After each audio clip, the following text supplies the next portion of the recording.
evening, one and all, and welcome to Dub Talk, the show where a group of friends gather in a creepy basement, run around, kill some motherfuckers, and then go up to the next floor. I am your host, the Angel of Death herself, Megan, and with me tonight, I have the Trash Man, Andrew. Hey, look, you insult the wife, you go in the fucking tombstone, okay? Fuck! Wow, I didn't even try. Shit, give me a second. We have... God damn it, stop laughing at it! We have our favorite sentient skeleton, Amon. Skull joke. And then we have our actual 3 dachshunds and a pug in a trench coat, Roots of Justice. Hey, kid. You wanna go see a dead body? I'll be honest, for tonight's episode, I'm not imagining 3 dachshunds. I'm imagining Roots is the gif of the corgi that is just murdering that cabbage. Have you ever seen the one where it's like, they like, give like a sad, tragic backstory of like how the cabbage killed his family? Yes, they give him a face. It's like, no. Just Roots of Justice is just like, Argh! Anyway, if you haven't guessed by all the murder, skulls, and edgelord jokes, tonight we are talking about Angels of Death, the 2018 show from JC Staff based on the hit RPG Maker game. If you haven't heard about this show, a quick plot summary from Crunchyroll says that when Rachel, a little blonde-haired 14-year-old girl, and may I mention that she's 14? When Rachel wakes up in the basement of an unfamiliar building, she finds herself lost of all of her memories. As Rachel tries to get clear of the basement, she runs into Zack, a scythe-carrying serial killer wrapped from head to toe in bandages. Kill me please. I will do it, but only if you're the one to help me get out of the building. This bizarre promise brings the two together and somehow makes them irreplaceable partner to each other. Where are they? Why are they trapped? What is their destiny that they have been looking for? Do they know things? Let's find out. Damn it, I was gonna do it. I was like, tonight! Excelsior! You didn't even do it. It's like, Angels of Death. Who are they? What do they know? Do they know things? Let's find out. Tonight on Dub Talk. I would also like to know that because I read this off the Crunchyroll description, it has a viewers also liked section which includes Kill la Kill, Ruby, Blade and Soul, and Nyanbo. What a fucking strange selection of things. I don't think they know how to market this show. Hey, it's no better than when I go in Funimation. It's like, I like watching Free and Tokyo Ghoul and all this cutesy shit. You want to watch Dragon Ball Z? No, I don't. Okay, fair enough. Point being, recommended. Don't you wanna rock the dragon? Look, recommended algorithms for any site are kind of inherently bullshit because you watch Naruto on Netflix and they assume, hey, you want to watch Devilman Crybaby? Hey, kids! Hey, you just got done watching Bambi. Might I suggest Fate Zero? I'm 11. Why are all these children dying? Why does this man's face look like a gecko fucked Gary Buscemi? Okay. Steve Buscemi, who the fuck is that? I don't even know who Gary Buscemi is. Gary Buscemi is my OC of Steve Buscemi. What show are we talking about again? Buscemi's, We're talking about Angels of Death. Rock. How do you do, fellow kids persona? Jesus Christ. God, shut up. Anyway, today we're attempting to talk about Angels of Death. So we are obviously going to be doing impressions on the first 6 episodes. Now, we did plan to do up to episode 7, because as of the night of this recording, episode 7 is out. However, the one character that we were looking for to be in that episode has no confirmed actor. While we do have a very clear guess on who it is, without the official word of the director or the studio, we are not going to be talking about the character Gray. And by the way, guys, there are literally like 5 characters. So this should not be long, but it's us. So strap yourselves in for a 5-hour discussion on how Zack wraps his bandage around his dick. I hope your chair is comfortable. Oh, by the way, boy. okay. I did not sign up. I did not sign up for bandage dicks. Before we begin, Megan knows this story, but I gotta tell it to Andrew. Because you tell Amon, your girlfriend every. and but the you tell your girlfriend every. audience. Okay. So I was doing my predictions for Angels of Death, and Okay. I had not done Gray yet when everything was like. Hang on. Should we wait for when we discuss the character Gray to talk this? We're not talking about him. Oh, That's why I'm okay. doing it now, because we're not gonna talk about him in the episode. Okay, my bad. Continue. So I was gonna do a prediction for him because he has a character design, but I figured, okay, you know what? I'm gonna wait and see what he sounds like in Japanese. So I didn't, and then I never got around to watching beyond like episode 2 in Japanese, and I had to make a snap prediction, but I didn't want to go to ANN to look up the name of the character because I had forgotten it. So instead, I just write down that Gilgamesh-looking motherfucker. I like that title. That reminds me, I've done similar situations where it's like, I just do not remember what this character's name, and I just call them some shit as to remember them. So yeah. This fucking asshole. Alright. Wait. You remember characters' names? I just write down You their mean hair this color. guy isn't named? So you mean their names aren't Blonde Doll and Bandage Dick? Like sometimes when I don't have the name and like the episode's out and I don't want to look up predictions so I'm not spoiled, like I get sometimes it. I put down Gary, Bill, Ted, that Gilgamesh looking motherfucker. That Gilgamesh looking motherfucker. Okay. Okay, look, I can't say anything. I call half the token Rambu cast by their actor's name. It gets really confusing. You know what also is confusing? Getting people to direct and write things. Yeah. That's the true That's fact. something. You studied the school of Segway. I'm so proud. I actually absorbed your Segway powers in Dallas. So that's what that creepy hand was on you at 5 in the morning? Okay, that went in a direction. Oh. That one, yeah, that I did not mean for that to go creepy, but it did. So, predictions for directors and writer. I have 1 for writer and 2 for directors, but we're gonna do this in the order of Patrick, then Amon, then Andrew, and then myself. So, Roots, start us off. So I basically had just 1 prediction for director and 1 for scriptwriter. Because this was pretty blatantly a horror anime, so I'm just like, you know what? Which Funimation directors really like horror? Oh, hey, Terry Doty. So, there we go. I predicted Terry Doty as the ADR director, and, you know, I think I've said this in the Junji Ito collection episode.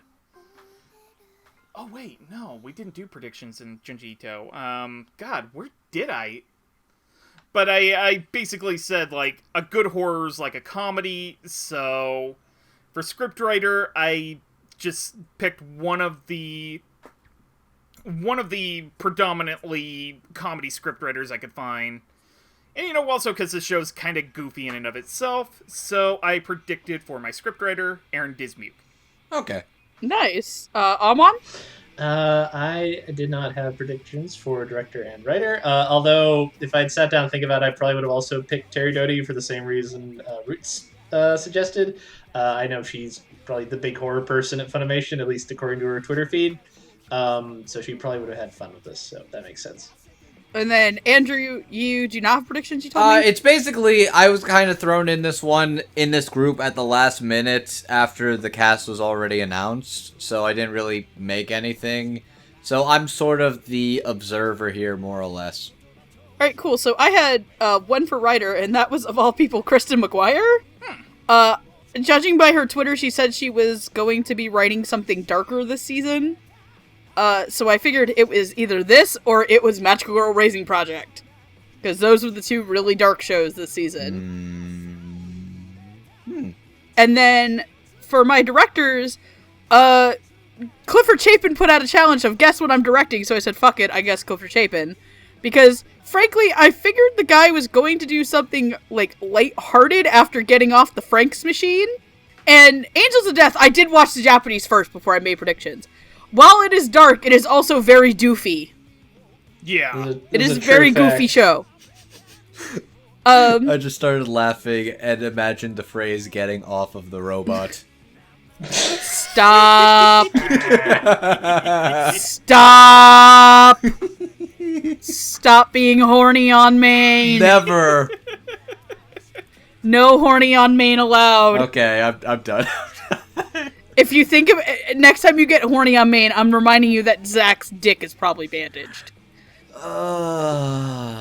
It's sort of like how when we were watching Udapri, I kept saying tapioca every time Gigi kept seeing Camus. I'm sorry. Fuck. Why is Alucard from Symphony of the Night here? Udapri's weird. Let's continue. I already hear my mother whistling at me to shut up. We're in for a good night, folks. And then, my other prediction for director, because I didn't know where this gentleman was going to go. And I figured... I think when I was going through, like, all the shows with roots of predicting directors, I didn't know where this guy was going to end up, because I don't know what he likes to direct. And I just put Jeremy Inman. Because this wasn't the type of show I've seen Jeremy Inman direct yet, and I was like, oh, okay, I really kind of want Jeremy Inman to do, like, I'm gonna watch Golden Kamuy, and I'm going to go back and eventually watch Hakata Tonkatsu Ramens, but I'm like, please, just, like, not put Jeremy on the Schlock show this season. Ron Howard voice, he is anyway. But, unfortunately, the only other person I probably would have put on this, under the logic of who likes horror at Funimation, is Mike McFarlane, but he's already doing Attack on Titan, so we couldn't. Yeah, Mike McFarlane loves horror anime. And as it turns out, he's on, like, 2 shows this season as well, so... Unfortunately, I am so sorry about the other one that he's on. This may surprise the viewers at home, but we're not the biggest fans of isekai, let's put it like that. Nor are we the biggest fans of really creepy power fantasy isekai like Ragnarok. It's the kind of thing that, well, look, if you like it, sure, but... If you like it, good on you. I hope you're enjoying the dub. I hope you're having fun with this season. Not anybody on this episode, because we can't speak for everybody else. True. So, with that being said, we are all completely wrong. Directing this is Tyler Walker, and writing this is Caitlin Barr. Tyler Walker you'll know as the director for series such as Fairy Tail, Is This a Zombie, and Tokyo ESP. Caitlin Barr you'll know for writing series such as Citrus. She has done some writing for One Piece, and she is the god-blessed motherfucking Angel of the Year. She is also currently the writer for Free Dive to the Future. And that writing is... Amen, sister. So, Patrick, I'm sorry, by the way, I keep calling him Patrick because that's how I have to call him to my mom. Because reminder that we're dating. So I keep calling him that instead of Roots. Cool. Anyway, Roots, talk about Tyler Walker while I'm being dumb. Alright, so... For all of those who have listened to this podcast for the 3, 4 or so years I've been on it... Which, if you have, we're sorry. Like, one of the things I particularly look for in anime dubs, simple 2 words. Snap and banter. And... This show is kind of one of those cases where it's really, really important. Because, as we mentioned before, there are only 5 named characters in the show. Actually, 6. Because the one we're not talking about, because he doesn't have a confirmed actor yet. Mm-hmm.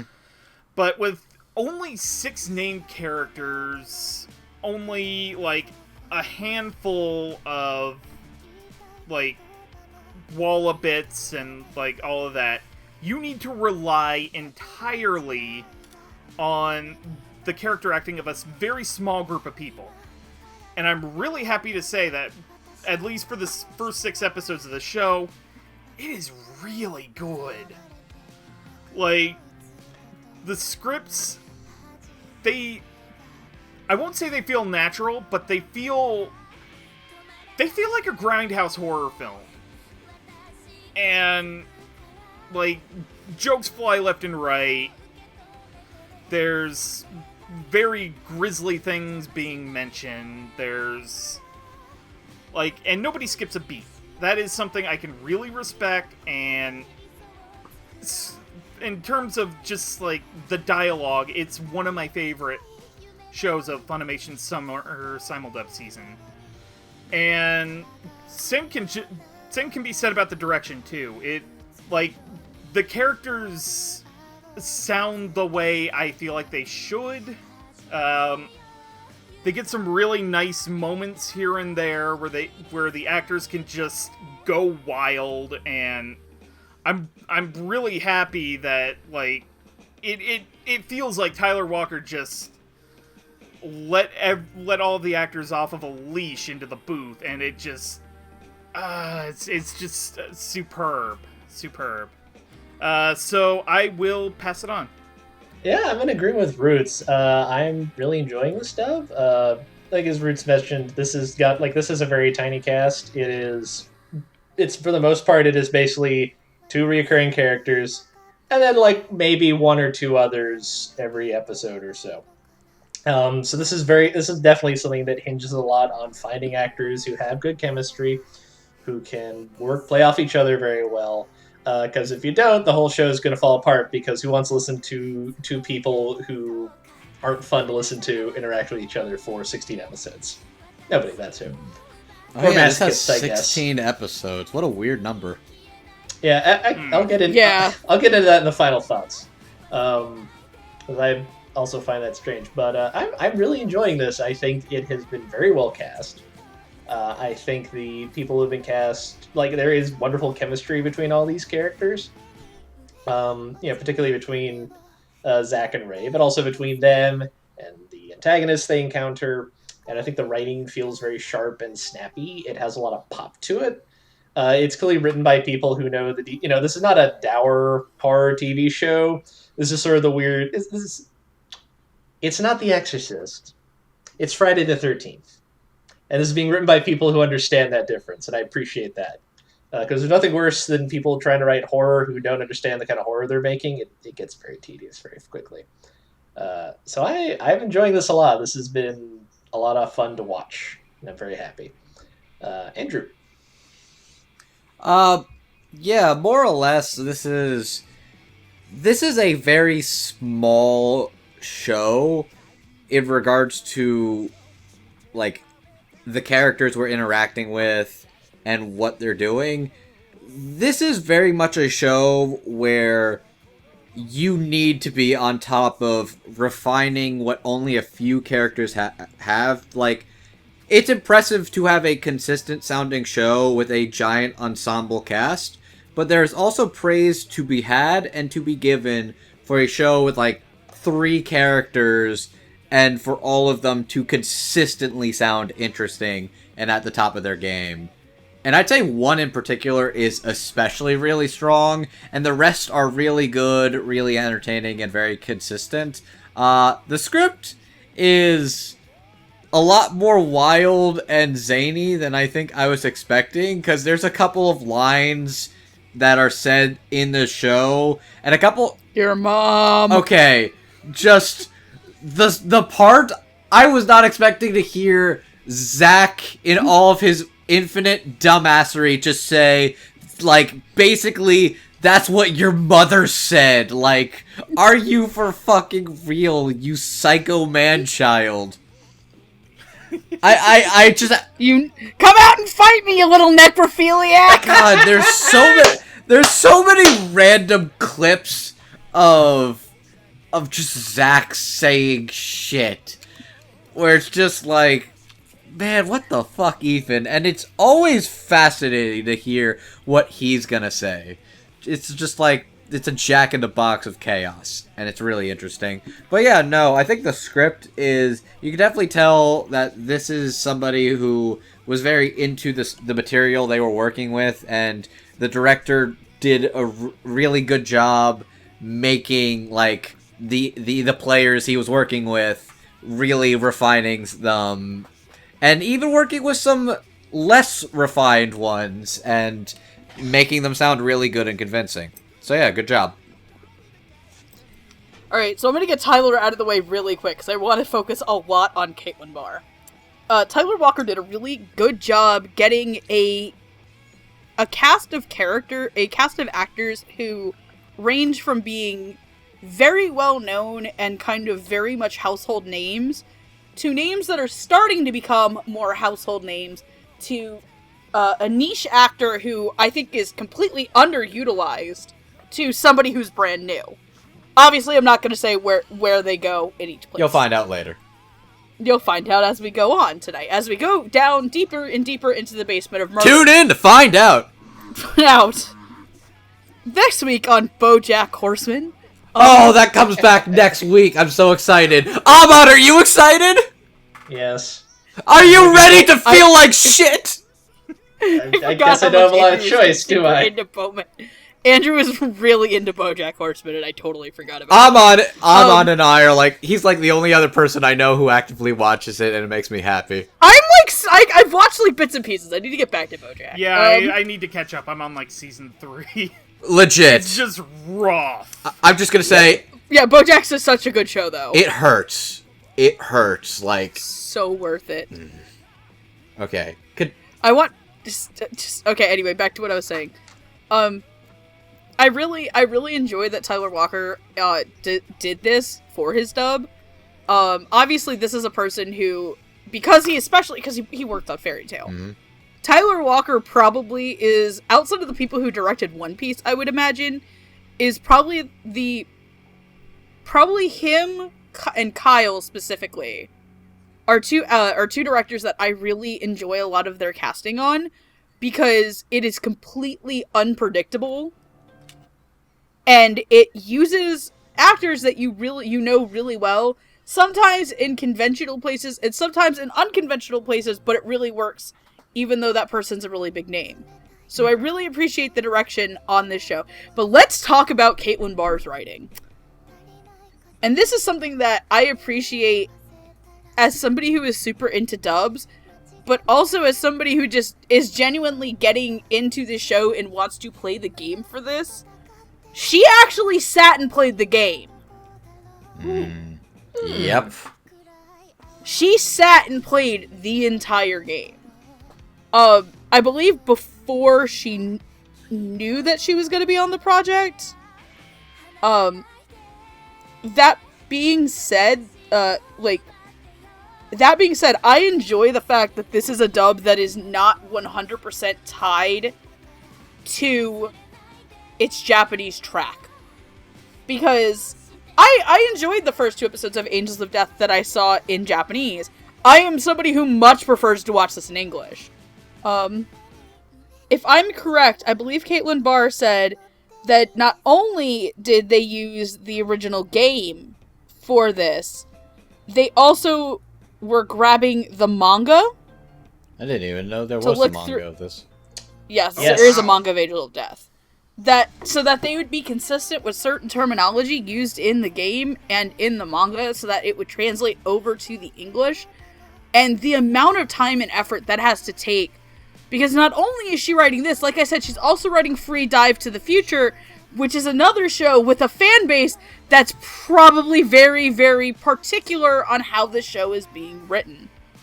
And that's something that speaks a lot of volume to me as a fan. It's, hey, I may not myself be familiar with this franchise, but the fact that you've gone so far out of your way as a writer and with your director to do all of this for a show that is, as much as I really enjoy it, it's also a niche enjoyment. I know a lot of people who tried the show and just didn't like it.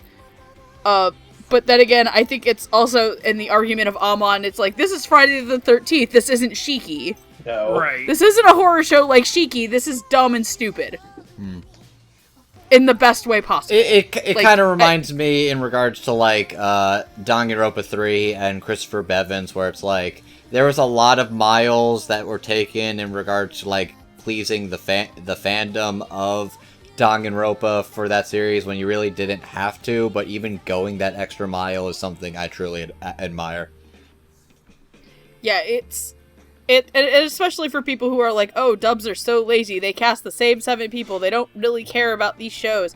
It's like, no, if you ever needed a sign to whack you upside the fucking head of your ignorance, it's Caitlin Barr's dedication, and Tyler Walker's dedication, and the whole cast and crews, honestly, to how much effort they put into doing this. Also reminding everybody that they're doing this on a week-to-week basis where they don't know where the anime is going to go, because you don't know how much the anime is going to follow the game. Right. So there's a lot of moving parts to this show, despite it having a small cast of characters. And There's still, it's like... the nature of it being a game, you also may not know which of possibly many divergent paths an adaptation would take. That reminds me. Amon! You are our resident expert of the game of Angels of Death, or at least the one we could find on such short notice. Does this game have multiple paths and endings? No. It is fairly linear. Okay, so it's going to go follow one linear path. Yes. Okay. But it's like, how much are they going to expand? Yes, Thank you, Amon. They have. If you watch the anime and you play the game, they do adapt things. Admittedly, a lot of it is coming out stuff that, while entertaining as a video game, would be kind of boring to watch as a show. But yeah, they are adapting stuff, so it's not going to be a direct 1-to-1 ratio, regardless. Okay, so yeah. Point still stands. There's a lot of moving parts. I appreciate the time and effort. So, are we good to move on to our first character? Because we get to talk about people individually for once. Yeah. Alright, cool. So we're going to start off on the second to last floor. Because the floor that Ray wakes up on, Zack's floor. So we're going to go up to the floor above Zack, because obviously we're going to save Zack and Ray for later on. And that is going to be the home of one very, very, very strange doctor,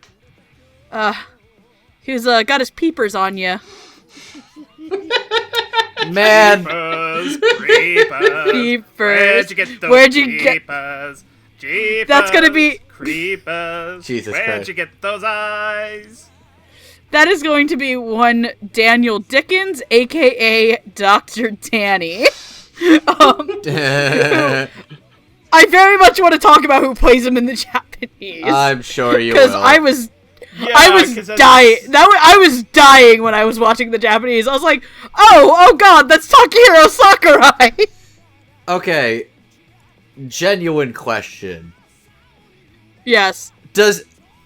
Ladies, and by ladies, I mean, Megan, you are a lady for tonight. I have a question for you.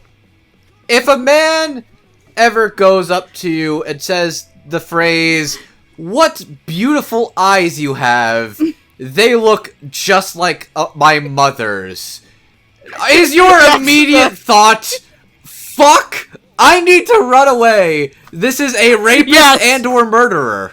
Yes. That's where you hit the eject button when he says they look like my mom's. That's when you hit the eject button on that conversation and nope the fuck out of here. Like, because they're either you're getting murdered or his mom is sitting up in the attic as a skeleton. Or she's in the shower with like 40 stab wounds. Awkward silence? That one was a thinker. I'm psycho. I know that's I was also making a psycho joke. Okay. By the way, in the Japanese, Dr. Danny is played by, your sister calls me Oni-chan. Oh, is he played by what's his name? It's McGillis. It's McGillis. Oh. It's Takahiro Sakurai is McGillis, that's why. Neat. So, just Danny, your mom calls me Oni-chan. God damn it. Anyway, Root's predictions, Root's predictions, please. Okay. So I only had one, and, I needed somebody who could be kind of slow and gentle, and then just suddenly flip the energy up to 11. And, That's what she said. Stop that! Andrew. You stop that! You made it dirty. Stop it! Okay, back in the zone. So I ended up going with Greg Ayers. Cool. Cool. Amon. I don't have an actual prediction, but I do have a dumb joke prediction that's referenced to a horror movie. As you do. You know what? I'll allow it. Go. Dr. Danny should be played by Jeffrey Combs. I'm gonna act like I get that joke, and I don't because I am terrified of horror movies. I'll explain it later. Anyways. Andrew already says he has no predictions. So in my case, I went by people I like to see in anime dubs. And because he is also hellaciously underutilized, I really wanted Oscar Seung to play Danny because he's probably one of my favorite Funimation actors that, is never in anything. Oh, and then, okay, Jeffrey Combs, I get it now. Oh, I'm sorry. I feel like I'm that picture from Pop Team. It's like she doesn't get it. I get it. Doesn't get it at all. And then because I thought Clifford Chapin was directing this, and because I kind of wanted Lilac to squirm, I also said Matt Shipman. Oh, that's going for the jugular. I can see it. And what's worse is I can totally see it after. Matt Shipman can do anything at this point because I still can't believe that he's in NASA. Man, I mean, good. He played a torso, so. No, that was Dave Matrenga. No. Junie Tyson. He played a torso with a flamethrower. Turtle power. God damn it! I spent 9 episodes in the air, and now I'm just fucking dead. Man, okay. Let's tone back the spoilers for other stuff. Sorry. All right, so collectively, once again, we are all fucking wrong. Are you wrong if you've never played? You know what? Shut your mouth. Bandage dick. I'm just eating a sandwich. Please continue. Anyway, playing Dr. Danny is one Mr. Derek Snow. Derek Snow you'll know as Lowen, aka the dog, from Dance with Devils. He is Hermes in Kino's Journey to the Beautiful World. And he's Dr. Swordboy. Yagin, Toshiro, and Token Rock are You right there, Megan? Dr. Booty. No, because he's Dr. Booty Shorts. I'm sorry, what? Oh, that's right. Oh, he's okay. Yagin. He's okay. Now I remember Andrew, because you've about. Andrew, in Token Rambu, Derek Snow plays the Doctor Sword, the one with the little booty shorts. Okay. Sure. I'm just gonna smile and wave. I can't even see you. Smile and wave, boys. Smile and wave. While you're smiling and waving, boys, Roots, start us off on how you feel about Derek Snow as Danny. Oh my god. Like,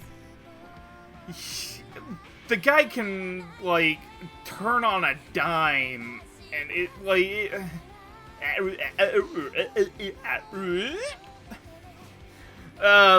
Well put. pretty much. I really like that he was he played it so gently in the very beginning of the episode, and then, he knew exactly how to slowly dial up the crazy. Which is, even in live-action horror movies, that is sometimes a very difficult thing for actors to do, is just slowly, gradually get crazier and crazier. Not everybody can go full Hannibal Lecter and ruin their marriage. It's basically like watching Jack Torrance in sort of a a little bit more of a fast forward on it, but like watching Jack Nicholson go mad over the course of a movie in The Shining kind of thing. I like this performance so much, and but my dog is barking, so to be nice to the editor, I'm gonna pass it on. Amon? Yeah, no, Derek Snow. Excuse you. Damn it. Rude. I didn't think you were talking yet. I burped. Absolutely disgusting. Grotesque, sir. How could you? I'm sorry. How dare you eat in Dr. Danny's office? That's gonna cost you at least one of your eyes. I would not go true. in that man's office and bring any sort of food, because I think everything's gonna smell like formaldehyde or tongue. Yeah, probably. Anyway, Amon. Derek Snow's real good in this. He's so wonderfully unnerving. Even before it becomes clear that Dr. Danny is probably not someone you should spend a lot of time around, Derek Snow does a wonderful job of seeming normal, but having just that edge to him where it feels like something might be off. And he plays it very well and ramps up the creepiness very well. It also helps that, like, him using peepers all the time starts out funny and then just gets sort of unnerving the more it goes on. Basically, really he starts as like a good little Catholic boy, and then it turns out, oh no, he's a serial murderer. I mean, good little Catholic boy is not what I would imagine. No, more of a. He's like the doctor who just got out of med school and he still has hopes and dreams and is slowly getting to the point where he's like, you know what? I'm gonna cut you open.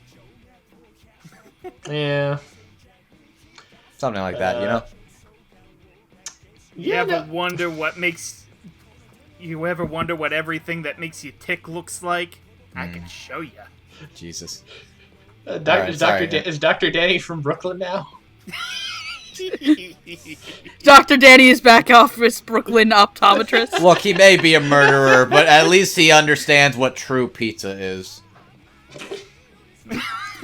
Damn fucking straight. You do not eat pizza with a fucking fork. I mean, to be fair, Chicago style is good, but it's not pizza. Okay, it is good. A full-on pie. Good! You may live. You may live to see the sun.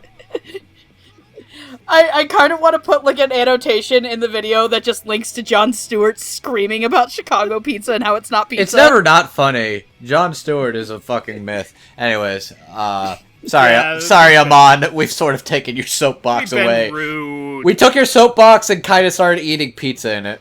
I don't understand why there's being a referendum on pizza today. I'm very confused. It's everywhere. Anyways. Anyway, back to what we were talking about.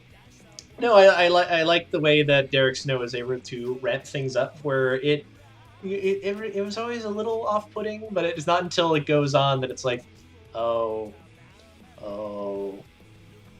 she should probably run away. This is not a safe person to be around. I also like the bit where they encounter the glass wall and he just immediately gives up, and it's like, oh well, we should just go over here now. Come on. Let's go. Nothing bad can happen. Bad's over here. Come on, Ray. Let's go over here now. It's a good performance. It does that thing Angels of Death does well, where it's a horror show, but there's also a lot of weird, goofy comedy in it. I thought Derek Snow brought that to it as well. He was very good at being creepy, but also good at being just kind of weird and funny. I liked it a lot. I definitely say for Derek Snow, I got a lot of his Hermes voice from this, since that's where I was most acquainted with Derek Snow's particular like tone of voice. And Hermes was always interesting because it was this very calm, almost childlike voice saying a lot of, or dealing with a lot of ethically, morally gray questions and statements. Like, because sometimes Hermie is soft-spoken, but he would say some shit that was kind of messed up when you think about what he's saying. And seeing Dr. What's his name? Danny. I know his name's Dick something, so I'm just gonna call him Dr. Dick. His name is fucking Danny. Danny, what's his last name? Dickinson, I think. Oh, Okay, yeah, Daniel Dickens. so Dr. Dickens. Look, Dr. Dick stands stiff. Why did you do this to us, Andrew?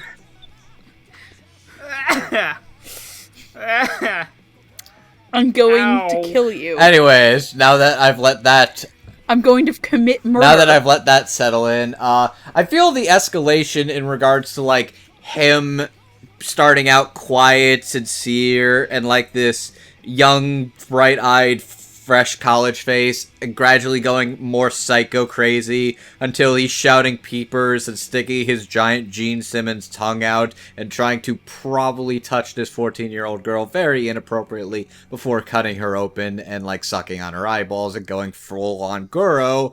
I see how it works. I think it's natural. I think it's really interesting. It's really crazy, and I think Derek does a pretty solid job.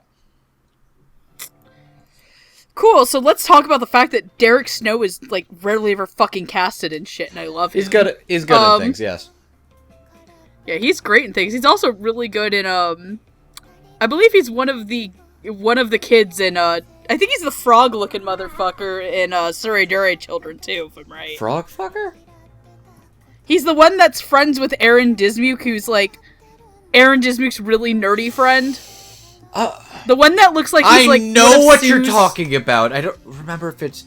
Okay, I'm gonna look this up. Yeah, it's him. It's him. I think it's him. And of course, he's one of my many precious sword sons.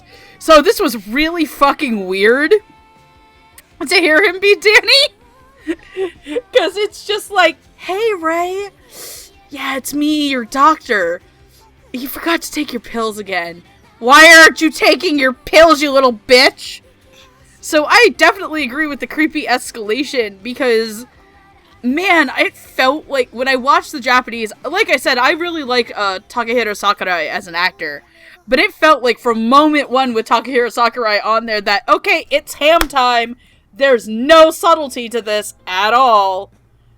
With Derek, I appreciate a lot of the subtlety and the build-up for it because it makes the payoff of Danny being an absolute eye fetishistic creep so much better. And I'm really sad that this character is dead because I feel like spoilers. It happens in the first he's episode. Dead. Yeah, So- first episode doesn't count. There's a fucking disclaimer. See, this is true. I'm only just fucking with you. Please continue. I'm gonna kill you in your sleep. I'm gonna kill you in your sleep, you little necrophiliac. Not yet. My body pillow it can't be necrophilia if the body pillow isn't alive. Well, this got That dark. just got really... Is that the sound of you hitting your head on the desk or fake masturbating again? I think you left the room anyway. No, so I appreciate Derek Snow's subtlety and that ramp up and the payoff, and I wish, again, he was in the show a little bit more often, but then again, I just hope he kind of gets cast in more things because he's a great actor. So that being said, are we ready to take the elevator up one more floor? Let's go Let's another do it. flight. Also, yes, I looked it up. He is, in fact, the guy that looks like Suyu's long-lost brother in Suridure Children. Yep, he's Aaron Dismuke's best... Yeah, he's Aaron Dismuke's best friend, and, like, Suridure Children has probably one of my favorite quotes in any show, which is, you know that character in the lead romantic shows that gets all the girls and he doesn't know it? In real life, he'd be a piece of shit! Technically, well, actually, that was from the manga, and it was never adapted into animation. So, do you want that fedora shoved up your ass or down the front of your dick? Moving on. Anyway, moving on, we're gonna really dig into this next performance, because we're gonna talk about Eddie. Eddie, a Who good was- little boy Who was... who's done nothing wrong ever. Eddie is legitimately my favorite side character in the show. So Edward Mason, otherwise known as Eddie, is a child who digs grave, really likes to dig graves, put people in there, and then gets a weird infatuation with Ray because, hey, we're the same age and only I can love her the way that she wants Zack step off. Which also, of course, gives us birth to the line, step off, you little necrophiliac. Which is a pretty great line. Zack has some very conversation. Zack and Eddie's interactions are probably some of the best in the show. They are basically just murder toddlers by that point. I think Eddie is the one also where your mom was thrown. Yes. It was something. Eddie also probably gets one of the cooler deaths in the show, so spoiler alert. So, predictions, Roots of Justice. So I was like, I had seen episode 2 in the Japanese, and I was trying to think of, who at Funimation is really good at playing little gremlins? Because that was basically the big impression I got for Eddie. And, a little show crossed my mind, called Yuri on Ice. Oh no. So, my prediction for Eddie is Christy Rothrock. Ooh, that would have been really nice. Wait, who's Christy in that? She is one of the triplets. Yeah. Oh! Yeah, she's one of the triplets. Right. And then I know I think she's also in, she's also one of the girls in, one of the Gremlin girls in, Takagi-san, yes. Yes. Which one was she in? She's the girl in Takagi-san. Wait, I know which one you're talking about. She is like the stoic, quiet one of the group of 3. Okay, yeah. I know what you're talking about. Oh fuck, she's the really bad touch middle schooler in Citrus. Yeah, she's also in, I think she's also somebody in Chio's School Road, so, but we're not covering Chio's School Road. Okay, continue. So, Amon, do you have a funny horror prediction? I do. I think Eddie should be played by Miko Hughes. Miko Hughes plays the small boy in Pet Sematary who gets hit by a truck. Nice. Oh, yeah, Mr. Cut Out Your Achilles Tendon. Yeah. Yep. Ooh. Andrew... I actually do have a prediction, because I think that Eddie should have been played by Shovel Knight.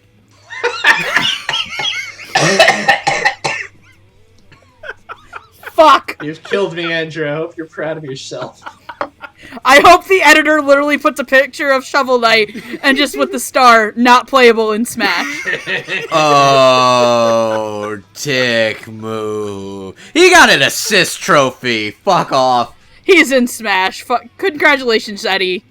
Congratulations to Eddie from Angels of Death for making it as an assist trophy in Smash. I can't believe Eddie got in before Goku. Oh! At this point, your mom's gonna get in before Goku. Look, Goku is a anime character before he is a video game character. Let's be real here, people. Oh, God, and your mom still probably has more sexual prowess than Goku. Megan. What? Because, as of recording, tomorrow is a new Nintendo Direct. I swear to God, if Goku's in that Direct, I'm gonna burn down this entire United States. I can just picture, like, a Smash Brothers trailer in that Direct, and it's just like, your mom joins the battle. Anyway, my prediction Your mom takes it on all sides. I want to up-smash your mom. Oh, boy. This is anyway, what happens when we only have 5 characters to talk about. I mean, it's in the spirit of the writing of the show. So I actually kind of went looking into the seiyuu for Eddie. I kind of looked a little bit for the seiyus of each of these people to go based off predictions. Because I didn't know when we were going to get the cast list. So I actually found out that the seiyuu Natsumi Fujiwara has been vocally matched by 2 actresses at Funimation. And they both also are pretty good at playing little boys. Or little... I think, yeah, Eddie's a boy. I couldn't tell if Eddie was, like, a boy or a girl when I made the predictions, because, like, you know how girls can somehow have, like, boy names and shit? Yeah, and, so like, not to mention, he's also, like, kind of Buckethead, so... until the very end, which he's adorable under the Buckethead. I'm sorry, Eddie is a fucking adorable. I I want him. Eddie is joining my son tier Like, of anime children. like Eddie, ditch Like- the shovel, get yourself a bass guitar. He doesn't need a bass guitar. He has a charming personality. No, Eddie's got the personality of a middle schooler who doesn't know what the meaning of the word no is and deserves to get a smack upside the head with a plastic shovel, not a real shovel. Don't do what Zack did to Eddie, please. Just teach him how to be not a fuckboy. Don't Don't stab children, kids. Oh, wait. Does that mean Eddie gets the Fuckboy of the Year award? No, there are other anime fuckboys of the year awards. Eddie is a child still, so Okay, touche. he can be rehabilitated. Let's be real, Zack's more of a fuckboy than Eddie. Yeah, Okay, Zack's more of a that's fuckboy fair. than Eddie. No, the fuckboy of the year award goes to the guy in How Not to Summon a Demon Lord who wants to impregnate his own sister. Oh yeah, that is the thing. Okay, Who I yeah. believe is played by Stephen Fu, Okay. which I'm so sorry, Okay, Stephen yeah, Fu. Megan. Okay, Megan, I'm going did you to predict? take this around. Who are the voice matches? So I actually predicted Michaela Krantz or Afia Yu. I can Either see of those both would've of been those. cool. Because I figured they'd both be really good in this, and they both play, especially Michaela, like, I kind of imagined Eddie as, her character from Ryu from Snow White with the red hair on steroids. On murderoids. That was an actual good boy, unlike this one. fun. So, we're, of course, always wrong on this show. Or mostly wrong. Except when I'm So right. playing, and when you don't play. So Eddie is played by Brittany Karbowski. Hey. Brittany Karbowski. That was, God damn it! Show some more enthusiasm. No, I wasn't even being sarcastic. I really like Brittany Karbowski. I was also just chewing a sandwich. God, stop putting meat in your mouth while you're excited. Boy, that one No, was a see real that- stretch. Just like your mom. Anyway, Brittany Karbowski, you'll know as Yamada in Bigata H Kai, Yamada's first time. Black Star in... I literally typed Black Star. Did you put the little star in there? No! I typed the words Black Star, and instead of putting Soul Eater, You wrote I Black put just Star. Black Star. Black Star would be Black Star. proud because his name's so nice you say it twice. Twice. Black Star in Black Star's Adventure. No, Black Star in Soul Eater, and Luluco in Space Patrol. Luluco. Roots, take it away before I whack myself with a shovel. Oh, here we are with another really great performance of this show. I really like that Brittany Karbowski, like, she starts the episode out not really doting. Like, she tries to get to know Rachel, and then, like, slowly he starts to think that there's, like, stuff in common with the two, and then Eddie goes into, like, stalker mode, and, like, I heard just an air of menace come out of the character that I did not know Brittany Karbowski was capable of. Like, it was really great.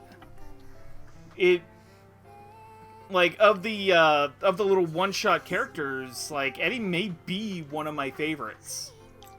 Probably up there with the next character we're talking about, but, like, it's really hard to put into words. Just, like, she got the really creepy stalker vibes of Eddie down really, really well, so... Like, what more can I say? And, like, especially, you know, the end of the episode where the one-off characters of Angels of Death do what they do. So, and that, like... They have a picnic, and then they go on an adventure, and they have a really good time, and nothing bad ever happens. Oh, no, they're dead. Well, I was just gonna say they go to the farm upstate, but yeah, pretty much. Just like the parents in harem animes! They went to the funny farm. Ooh. Where life is beautiful all the time. Man, the funny farm actually is probably where this is taking place. It's actually just like a basement under a farm. So. All right. But yeah, Brittany Karbowski did a really good job, and I will pass it on. Hello? I'm sorry, I'm like looking at our personal Discord and I can't believe Lilac has literally just been sitting and playing it's been playing Doki Doki Literature Club for like 8 hours on stream. I'm glad. I hope she's having a good time. Meanwhile, cut to Lilac scraping. Anyway, Amon. Stop burping, you fucking heathen! I'm sorry, that one wasn't even intentional. God, do I need to send you to, like, obedience school? At least I said, excuse me, Andrew. Okay. Rude. Oh, wait, that wasn't Andrew? I thought that was Andrew burping Oh, again. it was me burping. No. That was him. That was just earlier in the recording. God, Andrew, next time you burp, I'm sending you to a boarding school. Anyway, Amon Duel, please go. Brittany Karbowski is very good. She's good at playing a little creep. Eddie's very entertaining. You don't quite feel sorry for Eddie because he's a weird stalker who keeps fucking with the lights and will probably murder Ray if she sticks around too long.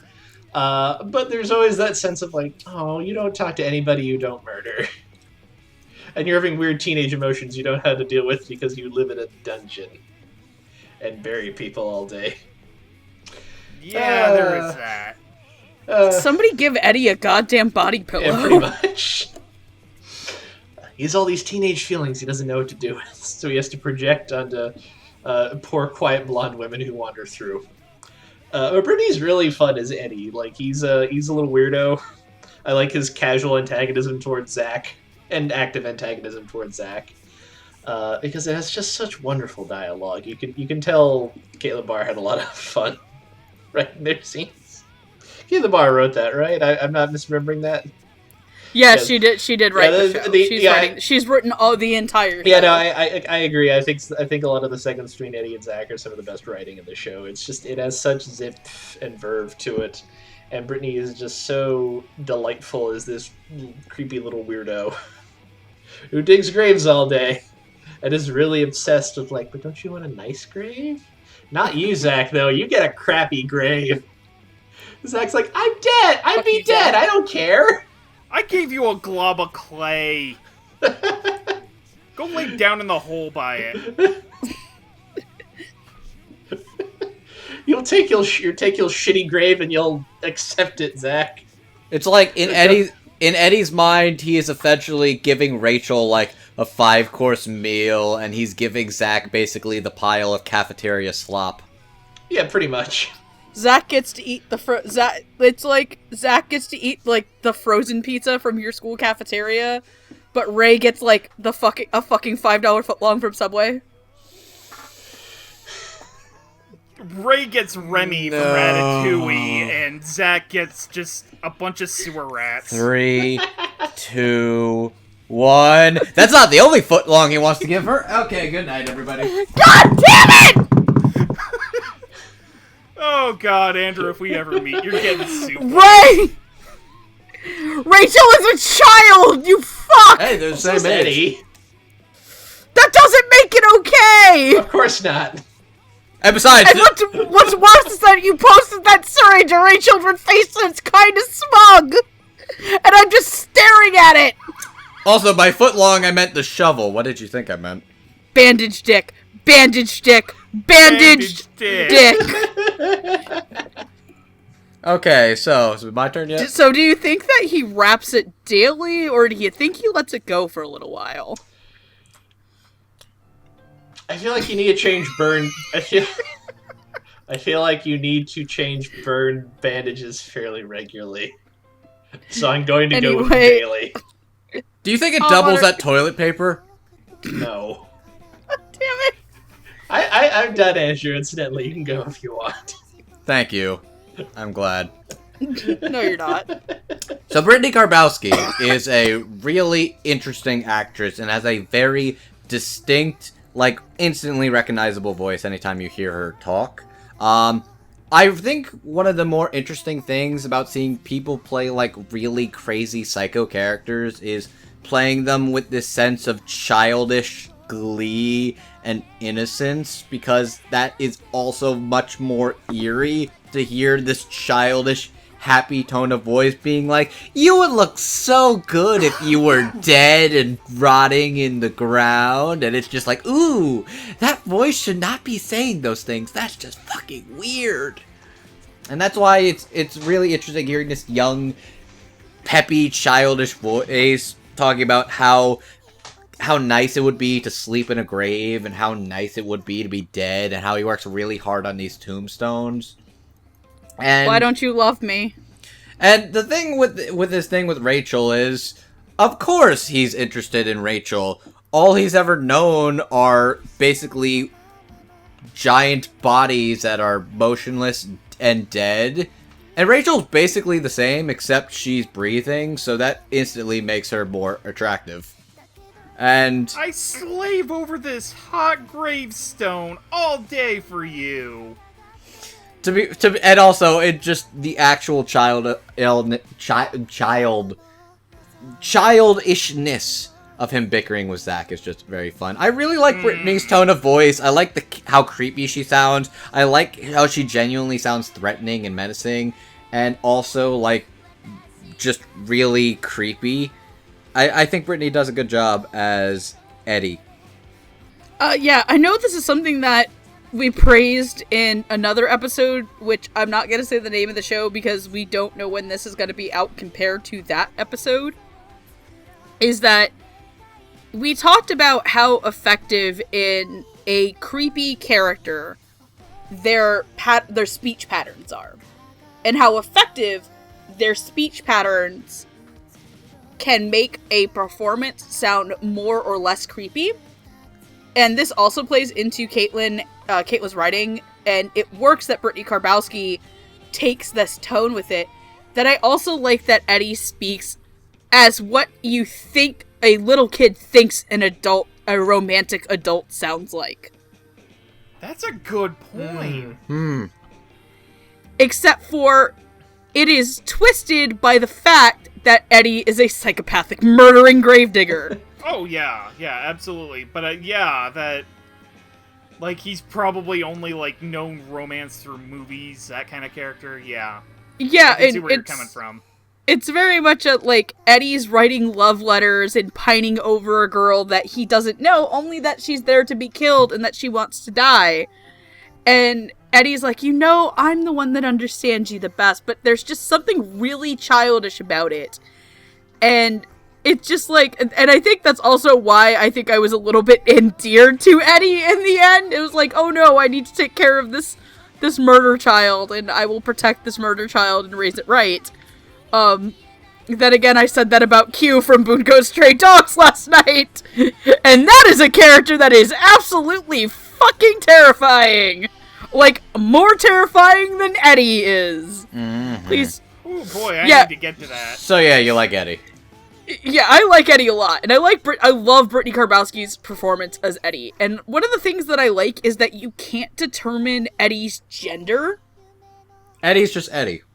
Eddie is just Eddie. Like, it's so androgynous as a performance, where it fluctuates between feminine and masculine, as a little kid who is probably near puberty, like Eddie is, their voice would do.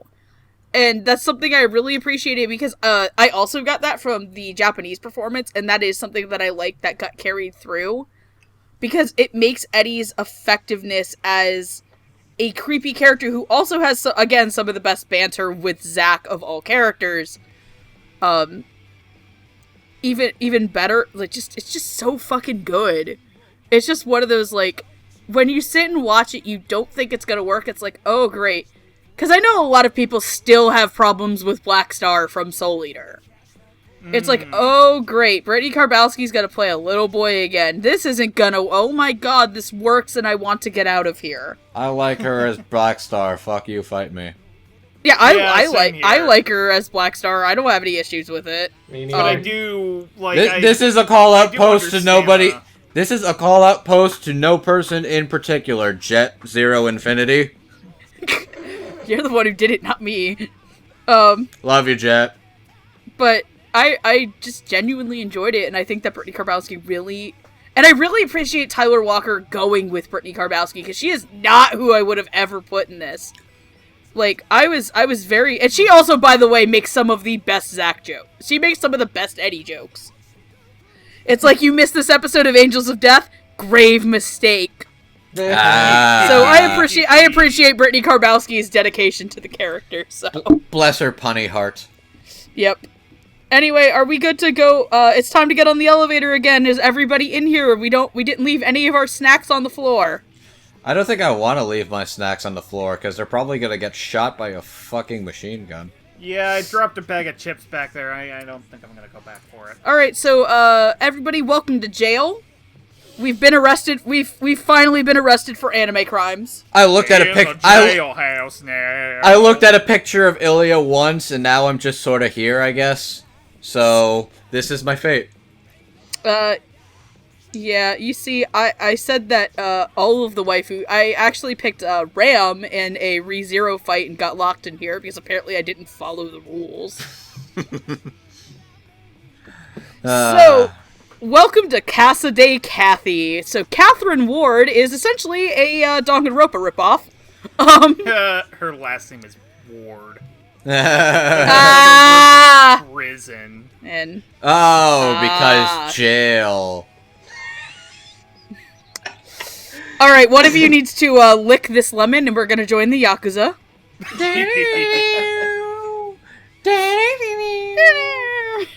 Chop chop bacon. We were officially arrested for YouTube crimes. So Catherine Ward,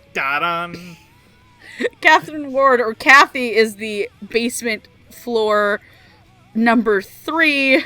I want to say we are basement floor. We're at basement floor 3. So essentially, she is essentially a crazy jail warden who has a torture fetish, and leads to poor Zack's actor getting electrocuted. But we're not going to say who that is yet. So, predictions for Miss Catherine Ward. Okay, before we go on to that, she didn't even do anything. He was a dumbass who's like, this chair that looks just like an electrocution chair looks really comfy. No, he looks... Okay, Zack looks at it, says, fuck it, sits down, and Ray's like, that's an electric chair. And he's like, no, it's not. I'm already comfy. I feel like we can all go on a limb. If I sit, I fits. If I fits, I sits. Alright. So, predictions. I'll go out on a limb and say that Zack does not have a lot of world experience to draw from. Gotcha. Anyway, Zack rode the lightning. Anyway, predictions. Alright, so, I really didn't know where to go with her, because, I had basically done a lot of my predictions before the show even began. Basically going off the character designs. So I just kind of looked through random cast lists of Funimation dubs, see what actresses' names I thought could kind of fit as like a jail wardenish character. I put down Michelle Rojas. Okay. Because like, for one thing, I don't think I've heard her in a performance like this, so, like, I like it when actors go out of their way to do interesting things that they haven't done before. So, yeah, Michelle Rojas. Cool. Amon, your horror prediction? I think Kathy should be played by Piper Laurie, who's had a very long and distinguished career, but the pertinent thing here is that she plays Margaret White, mother of Carrie White, in Carrie. Oh, good God. Okay. I love this obscure horror shtick going down. Ooh, yeah. Holy crap, yeah, that fits. Andrew, I don't need to be snide, but I'm not sure Carrie really qualifies as obscure. Yeah, it's kind of really famous. It is De Palma. It is the movie that helped make Stephen King a name. Right. Anyways, that's off topic. And Man, you know what I was trying to do in our electric chair jokes? What? I was going to try to make a Green Mile reference, but I've never actually seen the Green Mile.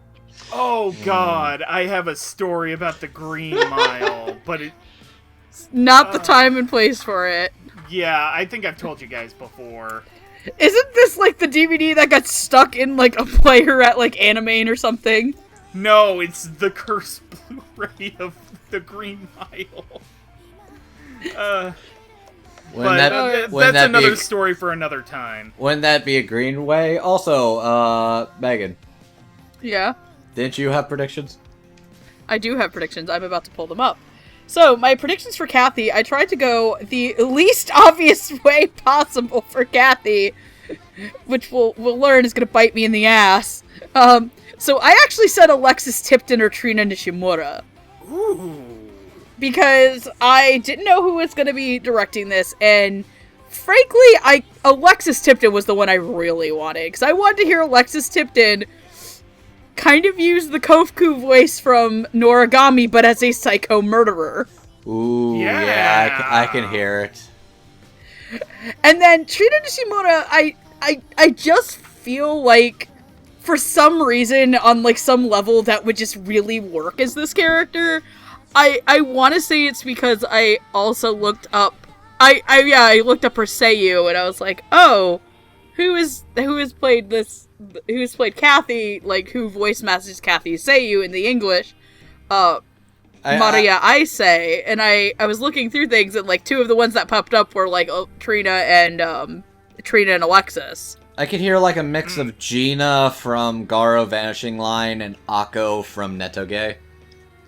Oh god! Yeah, I mean, oh god! Wait! Oh god! Akko with Kathy is terrifying. Please never do that again.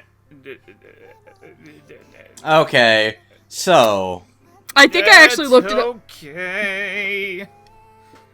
It's okay. All right, honey, we're good. We're fine. We're safe.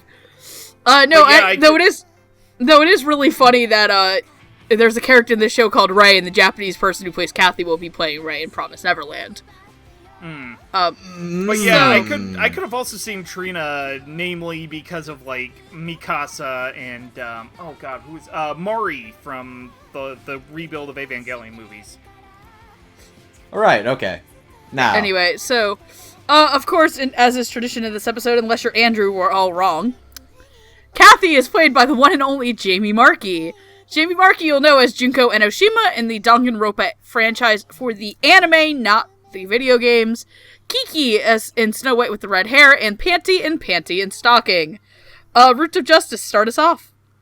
Alright, so I need to start this off by saying, like, Kathy is one of my favorite characters of the show, because, the episodes she gets, like, there are some really cool visual effects in those episodes, particularly surrounding her character.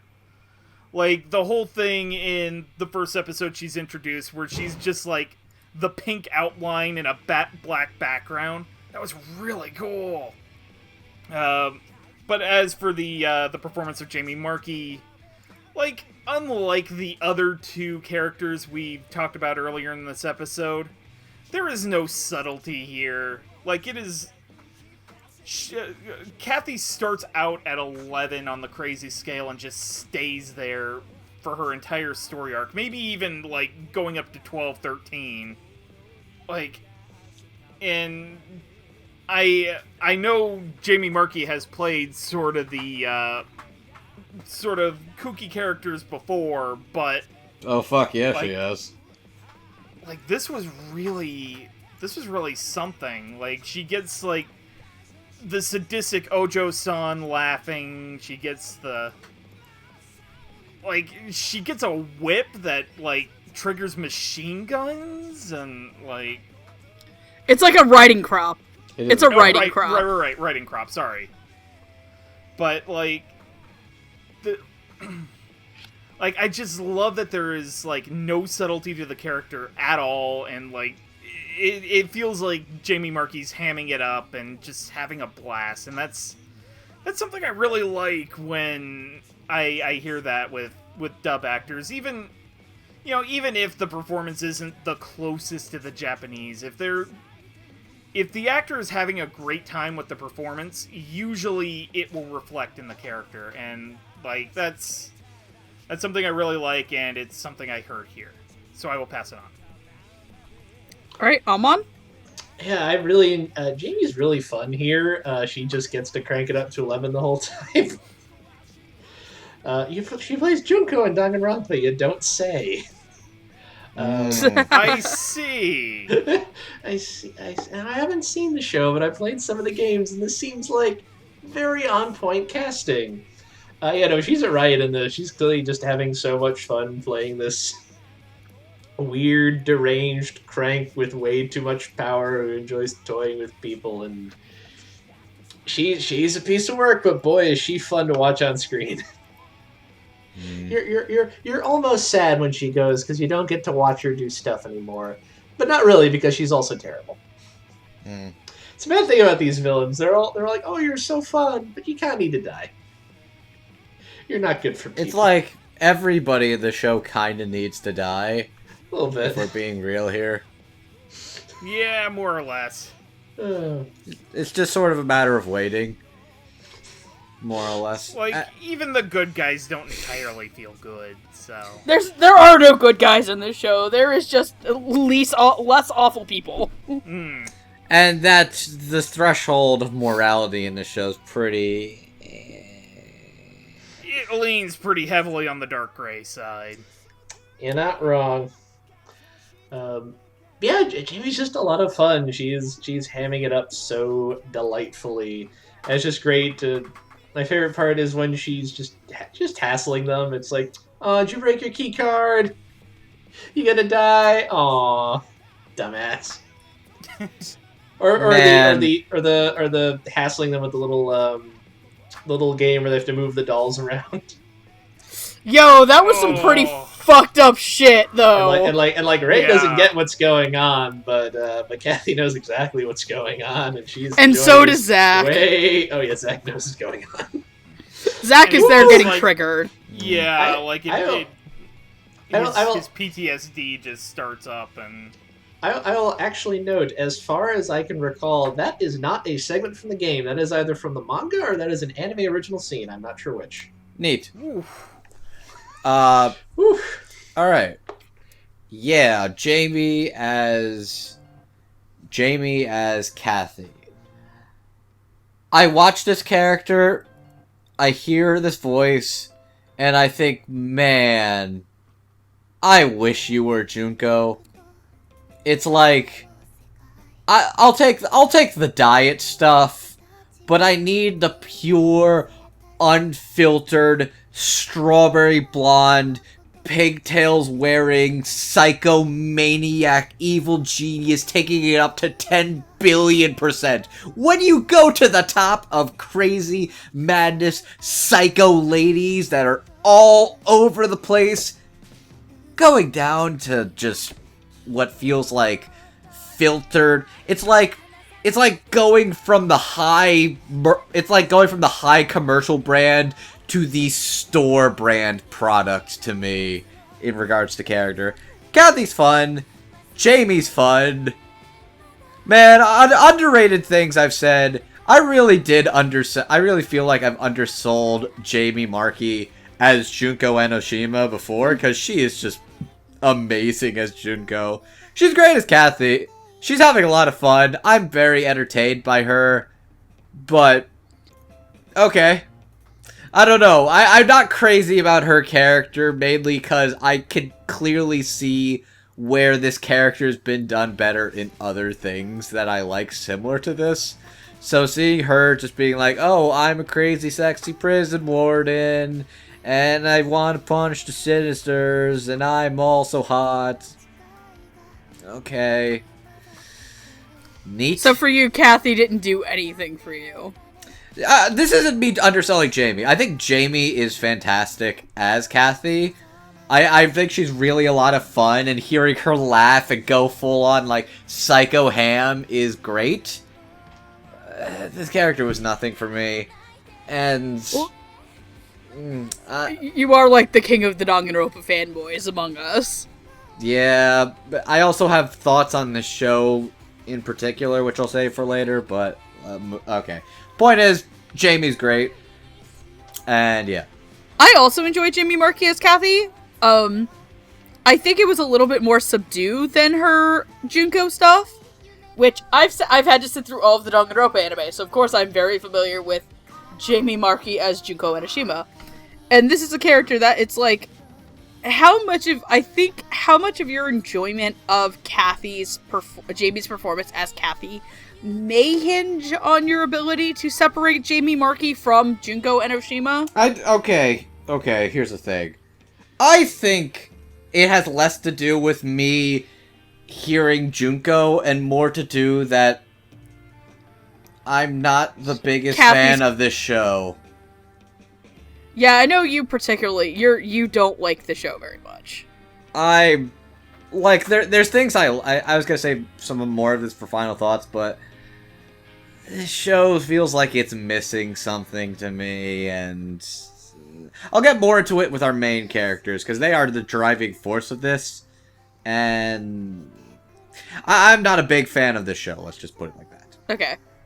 I think for people who are maybe fans of the show, but maybe might be a little bit like, oh, you're just getting Jamie to play Diet Junko Enoshima, it depends on how much you're attached to that. I think it is on paper a really good performance. It's entertaining. I think it's because also that this character doesn't also get as much time to develop as Junko, that you kind of get through Kathy's stuff relatively quick. I know it's not a fair comparison. It's just...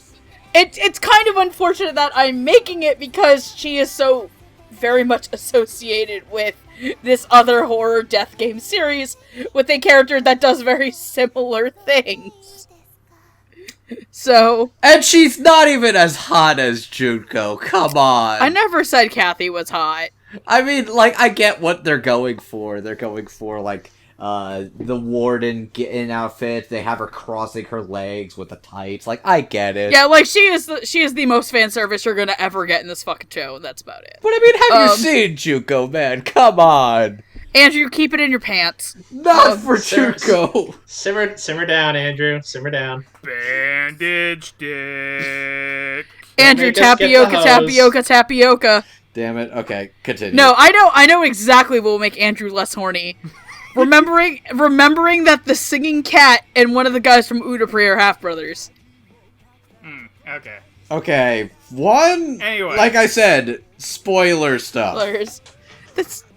Yeah, whatever. Anyway, it's not even in the anime, it's in the games. But that being said, I enjoyed Kathy. I would say, though, while I don't think it's a bad performance, compared to Eddie and Danny and Zack and Ray, this would probably be the one that's not, it's probably like, hey, this is still really good, but it's not, I'm not gonna praise it as highly as I would like Eddie or Danny or who we're gonna get to. So with that being said, it's time to move on to Bandage Dick himself. Let's be real here. This is the reason to watch the show. This is the reason why you watch Angels of Death, is for one, Isaac Foster, the Scythe Boy, the man, the myth, the legend, a psychopathic serial killer who has agreed to help Rachel, to kill Rachel if she gets him out of this basement. So, basically the opposite of Eren Yeager. Basically. If only in the Japanese that Zack was played by Yuki Kaji, then that joke would be fucking hysterical. So, I want to say this out of the way. Can we all agree that in some way, shape, or form, we had one person predicted for Zack? No. Okay. Wait. Raise your... I'll type it. Okay, this is dependent on who played him in Japanese, I take it, right? Yes. Okay, who played him in Japanese then? Nobuhiko Okamoto. No, that's okay, I see. Because I had this person as a fallback, as if, Like, it's probably going to happen because Seiyu matchup shenanigans. But I take it, Amon's gonna do a silly horror prediction, Andrew has no predictions, and Roots, you didn't have them at all? I did not do the person you just said. Okay, cool, so predictions for Zack. There was really only one for me, and, like, it might be a little bit of a surprise, might not. Damon Mills. Like, you know what? I can hear it. Yeah, I will not lie, though, that I had Damon Mills as one of my predictions for Gray. Yeah, it was just one of those voices where he could do the, like, the cold, raspy side of him, and then just turn the energy up, and, yeah. Damon Mills. Makes sense. Amon, your fun horror prediction. Well, I had to really think about this one because a lot of things would work, but I decided to go with a man named Kane Hodder, who is widely agreed upon to have been the best person to ever play Jason Voorhees, to the point that when they made the Friday the 13th video game that came out recently, they had him do all the mocap for the characters. Nice. He's a very nice person. Yeah, which Friday the 13th would he was in 7, 8, Jason Goes to Hell, Jason X, and then the video game. Now. Oh boy, Jason X. That was a fun one. Now, before Megan goes, I would like to say who I thought would have been a good voice for the character of Zack. And I thought Greg Eagles would have been a really good voice for the character of Zack. Ooh. Wait, what? Ooh. Oh. Out of the box. So. What the fuck is Greg Eagles? I'll tell you exactly who Greg Eagles is. Greg Eagles is the voice of Grim from the Grim Adventures of Billy and Mandy. God damn it! You made God. Like, his register's a little too deep, but if somehow they were able to get him, I wouldn't complain. Doesn't Grim from the Grim Adventures of Billy and Mandy kind of have a Jamaican accent? Yep. He added it. I mean, God, that would be amazing as Zack. Somebody needs to AMV Zack with Billy and Mandy lines. Holy shit, he was in We're fucking Bleach? Oh my god. He was in Bleach? As who? He was one of the Arankar. Yeah, he was, He was the black guy. He was the eye dude. The one with all the eyes where he could control limbs and all that, yeah. He's the one that shouts, like, bonsai before he does his thing, yeah. Anyways, my predictions. So these aren't this person was my fallback because it's Nobuhiko Okamoto in the Japanese. So everybody and their mom as their safety net prediction probably put Austin Tyndall. I didn't even think of that, truth be told. And now I feel dumb. It's okay. But my other two, one of them has played a Nobuhiko Okamoto character. In fact, he probably plays the Nobuhiko Okamoto character that is probably most well known to people right now. So, one of my predictions for Zack was Justin Briner, actually. I mean, I can see that. My other one was Clifford Chapin. Yeah, that sounds about right. Oh god, and if you were right about Danny. About it being Matt and Cliff. Oh dear. Congrats, buddy, you're gonna die. Bye. No, so we are all very wrong. And kind of out of nowhere, Zack is played by Dallas Reed. Rest in peace, your vocal cords. Very nice man. Dallas Reed, you'll know as the other screamer in Funimation's arsenal, Asta from Black Clover. He is Satoshi Fukube in Hyoka, and of course he is Yamato no Kami Yasusada in Token Rampu Hanamaru, to which I've met Dallas Reed, so has Andrew. Apparently he very much likes to play Yamato no Kami. I can see why. We met Dallas in Dallas, yes. By accident. By accident. By the way, here's the story of how this goes. Afia U was running probably one of the coolest things I've ever seen at a con, which was a visual novel room, where you could sit and play different visual novels to try them out before buying them. And we learned that Jill Harris was going to be showing off a beta of her visual novel Corona Borealis, which is really cool, by the way. And you should pick it up when it comes out, because I thought it was really interesting for a visual novel, some of the route ideas. Mm-hmm. And the art was very nice. So I walk in, obviously, me nerding out, had brought my copies of Orange and Hyoka with me. And I look over, and there's just this guy sitting on a chair, and I kind of look at him for a second, and I'm like, wait a minute. Are you Dallas Reed? And he's like, yeah, and I just immediately freaked the fuck out. My immediate reaction was to internally scream. As is 95% of your reactions. Well, I didn't expect it, and obviously, as everyone knows, I'm a huge Token Ramu fan. I love Kashu and Yasusada. I got him to sign the book. He signed my copy of Hyoka. He was very, very nice. Got to sit and talk to him for a little while. But yeah, no, Dallas Reed is a gentleman and a very nice guy, and if you ever get to run into him by accident, obviously don't hound him for autographs, but just say, hey dude, you're really cool, and Dub Talk loves you. He is the exact opposite of who he plays in this show. Yes! Yes! Roots, go. Alright, so Dallas Reed as Zack is, like, it's a treat. Let's be honest here. Like, he's one of 2 characters that recurs throughout all 6 of the episodes so far. And, like, he gets to do some really cool shit. And he gets a lot of childish comebacks and one-liners and all that to chew scenery with, and it's just gorgeous. But I gotta say, one of the things that I liked most about his performance, it was toward the end of the episode's recovering, where it's in the middle of the prison room arc, and like him and Rachel are given 2 syringes full of mystery goo. One of them is just a vitamin shot, and the other one is like this drug that makes you go berserk.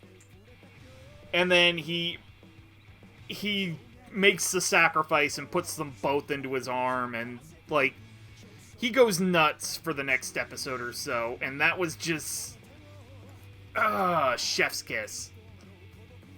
Because he gets to do all of the manic stuff he got to do before, but like with more of a sense of anger and rage because of like the drug that's in his system.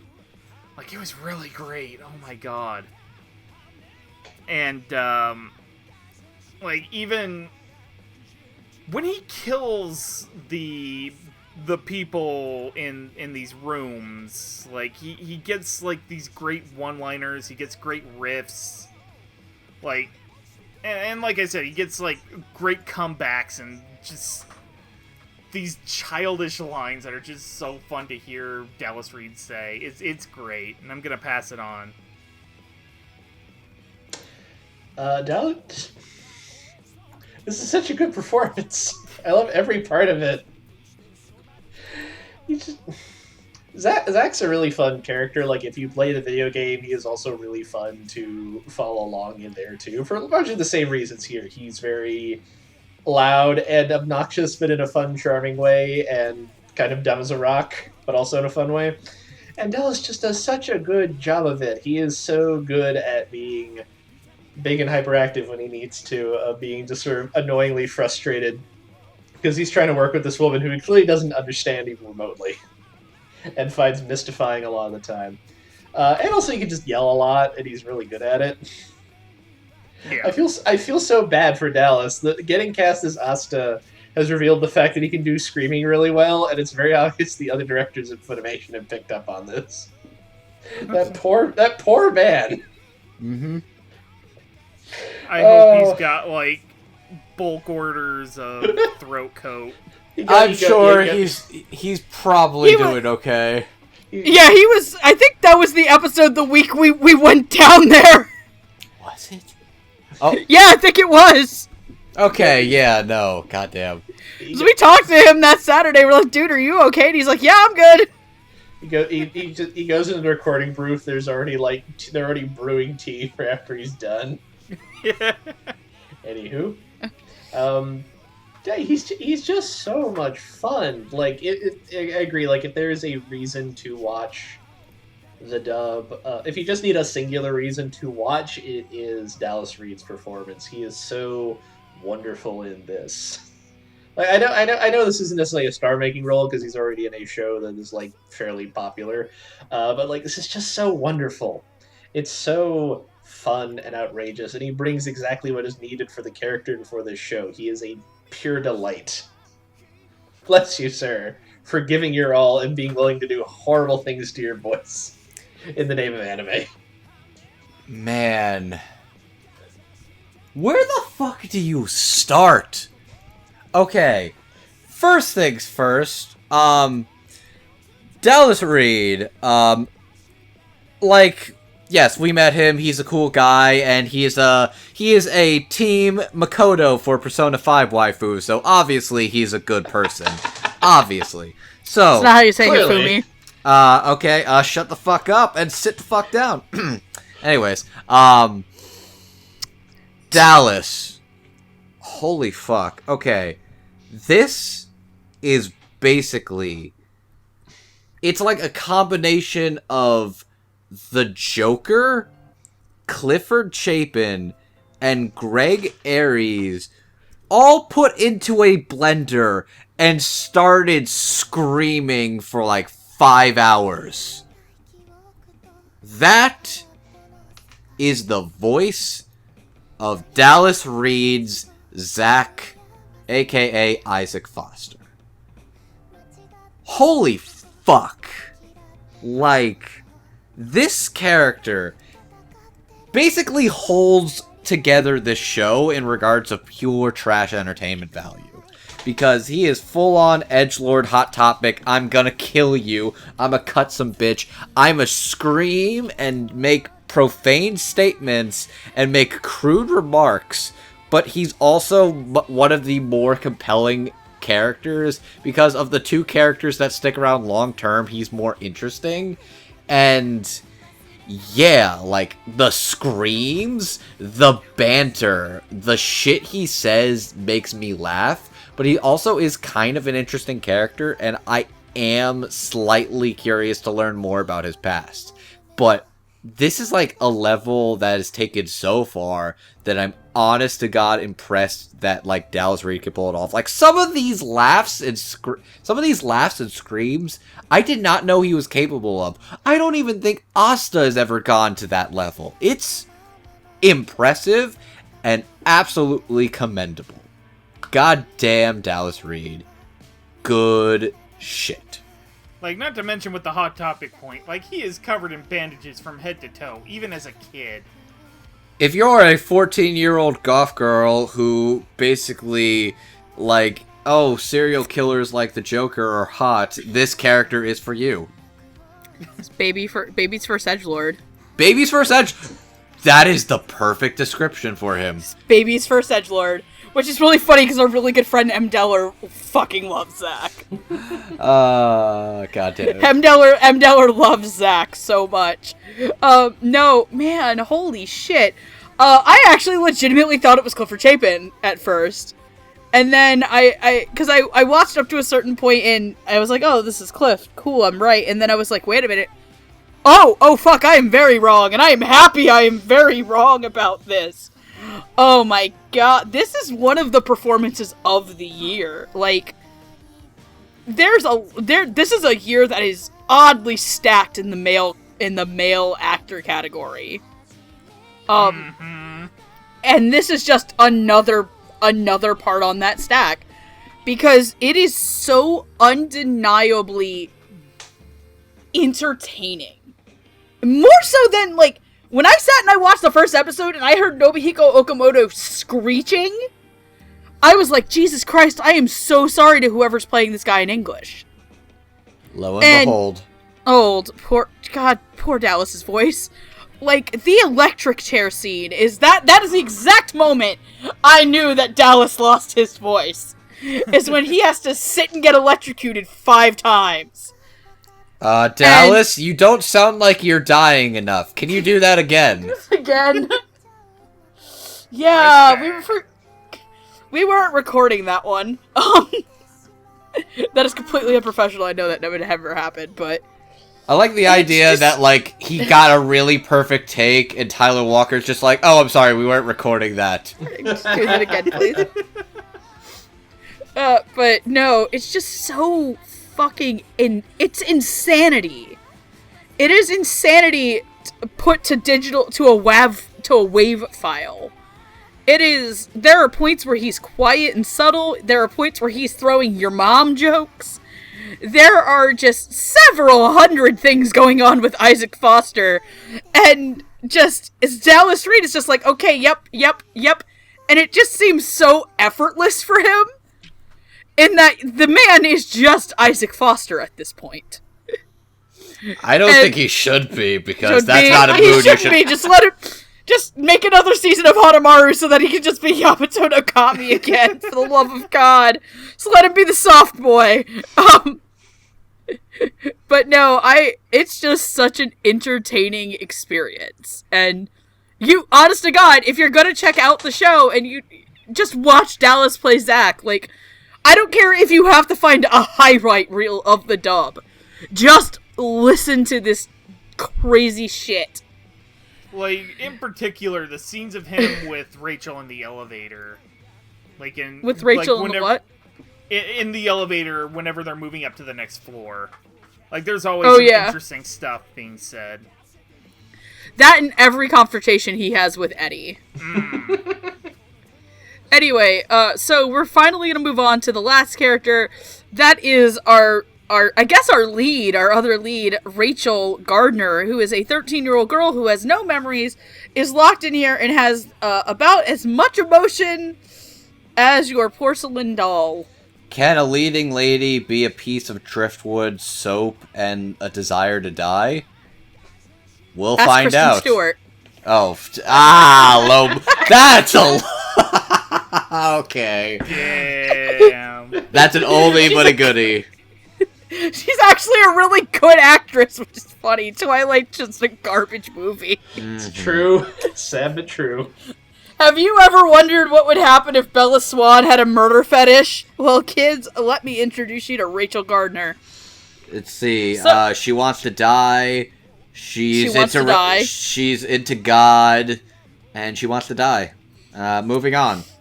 Anyway, so predictions for Rachel Gardner. Unfortunately, my phone just died, so I don't have my notes in front of me anymore, but I do know that my prediction for Rachel was Jill Harris. I can see it. Amon? So my non-prediction is I think Rachel should be played by Patty McCormick, who's an actress who's had a very, very long career. The important thing here is that she plays the title character in The Bad Seed, which, if you're not familiar, is basically the original Evil Child movie. Andrew, you have no predictions? I think she should be played by a Tombstone, because she shows just as much emotion as one, which is probably why Eddie wants to fuck it. God. So I had two predictions. My predictions were Danny Chambers and Natalie Hoover. I could see all of those. To which Natalie Hoover is one of the coolest motherfuckers on the planet. So is Danny Chambers. I met both of them that weekend. Dallas was crazy. See. Yeah, our trip to Dallas was a little nuts. You'll see that eventually. Or you might have already seen it. I don't know when this is going up. So, we're all wrong. And in fact, Ray is actually being played by a relatively, actress that's relatively new to us. In that I couldn't actually find any other named credits besides Ray from Angels of Death, and that is Megan McLean. Go, Roots! Yeah. Something interesting I kind of noticed with the performance. Like, it was really soft, and it almost seemed... what are the words I'm looking for this? It didn't seem like a natural softness. Like, it was an unintentional thing from one of the engineers or director. But then there was a moment where she had an interior monologue and everything was like, that softness was gone. And like, I thought that was really interesting and intentional, and like that she's basically just this shy, meek girl on the outside, but inside she kind of knows. Inside of her is a gun. She snuck a gun in her bag. But, I thought it was like in her... And a bomb. Okay, legit. When I first saw her pull that out, I thought she pulled that out of like her underwear. Like, legit. I'm like, what the... Girl, she's where got were a you bag, keeping that? Dude. I She's didn't... got a bag. I mean... Yeah, like, it gave me the impression there was more to the character than was being projected out to the other characters of the show. And I thought that was a really interesting touch.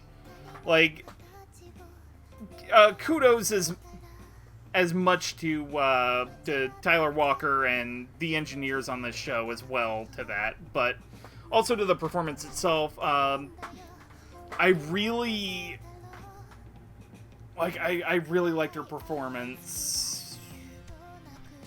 It's definitely not a take of her that I kind of expected going into this, watching a little bit of the Japanese version. And considering there is, like, nothing to her name I could find in terms of acting, like, that's really cool, and I hope we see more of her coming up in later seasons. Okay. Amon?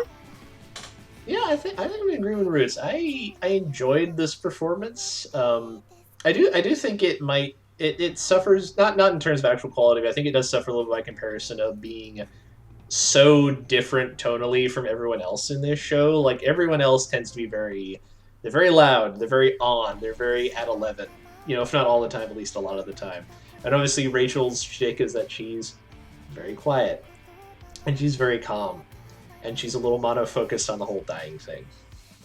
But I liked what Meg brought to this. I enjoyed what she did.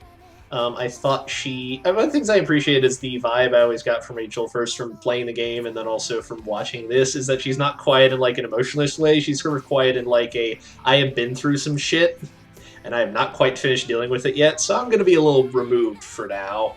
Yeah. And I thought Meg did a good job of selling that. Like, she didn't feel like a robot. She just felt like somebody who's not emotionally there right now. And she'd like to be, maybe, but she's not, and that's how things are going to be. And I do think that's a distinction that could be hard to pull off, and I thought she did good for that. And for that matter, I'm also really looking forward to what she's going to do next. Because episode 7 came out earlier this week as of this recording, and that's about the point where Rachel's backstory starts getting complicated. And I'm looking forward to see what Meg gets to do with where this story is going to go for that character. Not to mention, without spoilers, shit gets weirder than it's been. Oh yes. Things are... Oof. Yeah. Okay, so, look, I'm going to rag on the character that is Rachel Gardner, because Rachel Gardner has... okay, let's be real here. You can take... The drinking game for Angels of Death literally can consist of the following 2 clauses. Drink if somebody says, please kill me. 2, drink if somebody says, I swear to God. This is probably applicable to about 70% of Rachel's dialogue. Outside if you of... play a drinking game like that, you're probably gonna die. Yeah. Like, you're basically going to be on your ass. Thank God she doesn't talk too much. But even then, here's the thing. I actually really like Megan McClain's voice. It sounds like an interesting mix of I know it's not great to compare to other voices. It's just in terms of reference of where I hear her tone of voice. It kind of reminds me a bit of Danny Chambers' softness with a little more of like a high pitchedness in the actual like cadence of the voice to somebody like Laura Woodhull. And I think that's really interesting for this kind of character in that she has like a high voice, but she's just very quiet and timid with the way she uses it. And I think that's really interesting. I actually think for like a debut role, this is actually like pretty interesting. And I think her voice is really unique. And I think it really could be well suited and interesting to see what kind of roles she is capable of playing. And I think that excites me to see what Megan can do with that in the future. Rachel is... here's the thing. I think she would be a great character to play in a video game. I think she is really interesting to play in a video game, and probably learning more about her through the video game is really interesting. The problem with this, and her in this, is that all of the compelling attachment I would get solving puzzles with her are solved by her in her voice. Basically, watching the anime version of Rachel Gardner is watching a really bad Let's Player on YouTube and not really engaging in probably what is the actual best part of the game. And that's sort of indicative of my problems of the actual anime, too. And I'm done. Like, that kind of feels... I'm not really intending this to be, like, a big conversation, but that does feel like a general complaint about video game adaptations for anime in general. Like, your story has to be hella fucking good for me to be really intrigued, because one of the exciting parts, like, that's why visual novel stuff works, because it's like you're mostly reading it anyway. It's just, how do you adapt it? Do you adapt it good, or do you adapt it shit? Yeah. That's just another discussion. We've already been here for longer than I actually thought this episode was going to go on for, so, that being said, I really like Meg McClain as the actress for Rachel. I think that she's doing a really good job in this, especially cutting her teeth on a character that is very hard to me to play, I would believe. Especially because you're playing a character that gets compared to a doll all the time, and people have a very specific way when they hear this character is doll-like that comes to mind, which is this character is doll-like, which is a really big cue for people to just hear the words, this character is emotionless. And that's not what Ray is. Ray is traumatized, amnesiac, and going through some shit. And I think Megan's getting that across really well, especially for somebody who I'm not familiar with their work. And I wonder how many things are in the notes from the translation team, and this is something that I wanted to really bring up really quickly, is a lot of people might think that Ray is speaking really weird, but this actually is a set of tweets that come from Clint Bickham, who is another adaptive writer and voice actor himself. And it's another translation thing that people may not realize is that when ADR writers do scripts, we sometimes have extensive notes from the translators. The subs will be straightforward, but we'll get this character has a really thick parody accent or something in the notes. Then when a character talks funny in the dub, someone will inevitably say they talked normal in the sub when that couldn't be further from the truth. A lot of people will probably criticize Megan's performance as Ray as being, she talks really strange, or she doesn't speak like a normal human being. Then again, does anybody in this show speak like a normal human being? God, no. Does anybody anywhere speak like a normal human being? And that's a thing. There's like different cultural context clues and yada yada yada. And that's like the thing where that's like my realization is like people when they see the word doll, like they immediately think emotionless and don't realize that dolls may have different expressions painted onto them suited for the environment that they're going into. But I think Megan's doing a really good job. I definitely want to see her in more things after this. She's probably going to be a potential on a lot of people's lists for a voice actor to watch. Though that, too, is also becoming a really stacked list. Thanks, Free. But that being said, I think let's move on into final thoughts, starting with Roots. Alright, so in general, like, this dub is really, really refreshing.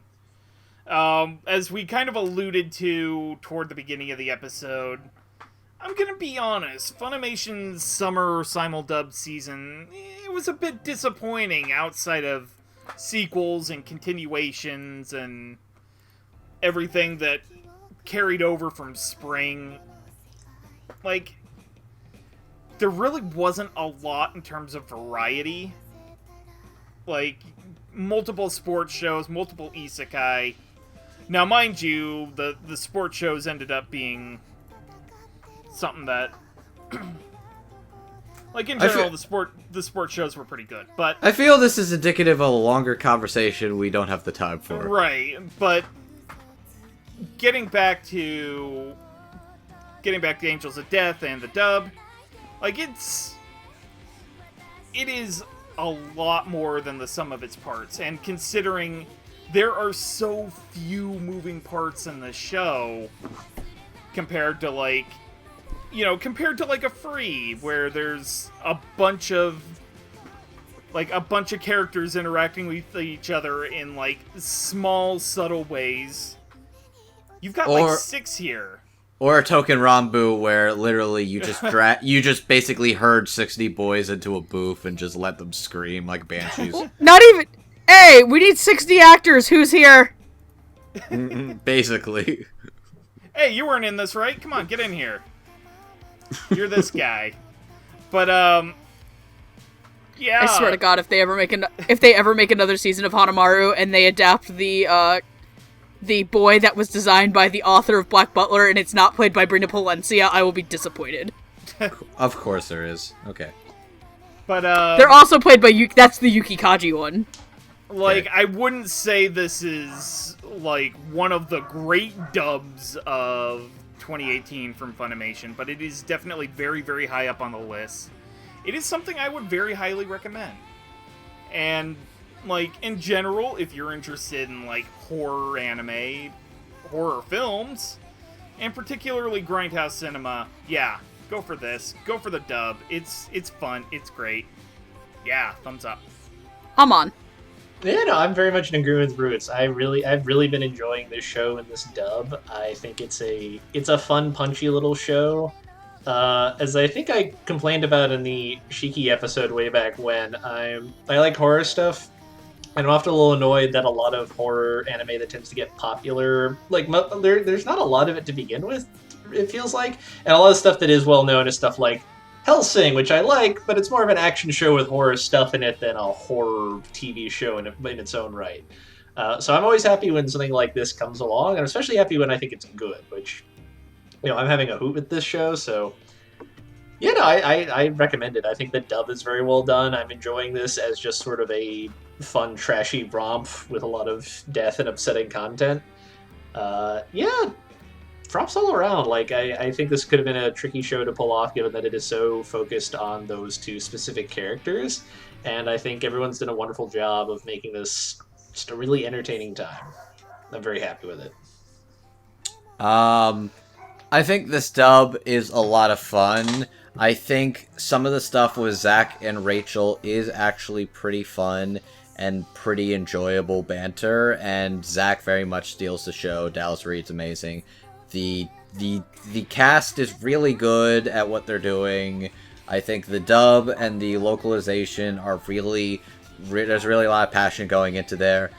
I just think this show is very not great. Like, after a while, like, I watched a lot of these episodes back to back, and man, like, Zack and Rachel are, like, the banter between them is the selling point to me, and even after a while of that, I got kind of bored and started realizing it's just, oh, I'll kill you, or you can't die until I kill you, and it's like, I was getting bored. Like, the show with a man who is a bandaged mummy man with a scythe and is screaming his lungs out in a freaking electric chair, and I'm getting bored of this. It's like, that's... I was a little disappointed. I think the dub's great. I think the dub's great. I wouldn't call it like one of the best ones of the year, not even close, but I think the people who are really good in this are really good in this, and there's a lot of passion into it. I just can't exactly recommend the show. Maybe the game. The game's probably really good, and if we do get more RPG Maker anime in the future, hopefully we'll get some cool ones down the road, but, eh. Like I said, this is probably one of my favorite shows of the year. It's probably in the same tier as like Token Rambu and Free Died to Future, where this is not what I'm objectively calling like the best show I've watched this year. That's A Place Further Than the Universe, which deserves to be dubbed. Does it?